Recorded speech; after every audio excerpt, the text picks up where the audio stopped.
And now let's delve into some business-related issues because financial institutions violating the Bank of Ghana directive to use armoured bullion vans for cash in transit activities face severe sanctions, including blacklisting. And I reported on this to find out the compliance level amongst 3 months after the directive took effect.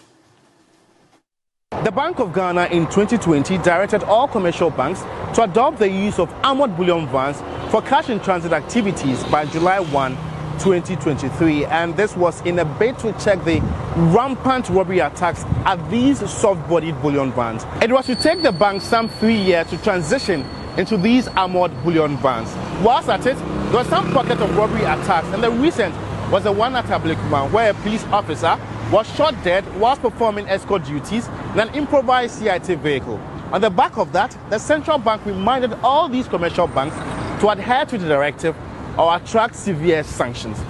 How has the compliance level been like so far? The Ghana Association of Banks is the one that regulates all 23 commercial banks and ARB Apex Bank and that of development banks across the country. Compliance has been very good. We have regular checks with the police service, and if there is any form of non-compliance, that information will feed through to us. If we get any news that there is a company that is not complying, we write to the banks that are involved, and those companies will be blacklisted. According to its Chief Executive Officer, John Ewa, although that human interface challenge has almost been resolved, the new challenge now is cyber fraud, which is taking a toll on banks. We worry quite a bit because when it comes to cyber security, it's not a bank issue, it is an ecosystem issue, and particularly the users of financial products on these virtual networks and applications have bigger responsibility. It will cost a bank between $120,000 and $160,000 to acquire an armoured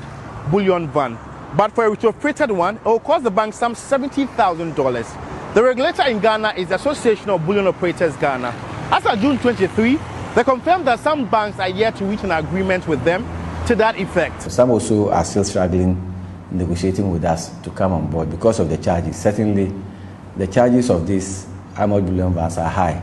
Because of the nature in which the transition came, most of them had to go back to their board to take a decision. But what is the justification for the possible use of a soft-bodied bullion van? Most of the banks or the branches of the banks, in trying to fulfill their mandate by hitting their targets, may find alternative ways of picking cash directly from the client's premises to their various branches. So in case there's any flout of the regulation, it might come from that angle. While the central bank has its own sanctions to be meted out to corporates, stakeholders like the Ghana Association of Banks has its own sanctions to regulate this very practice.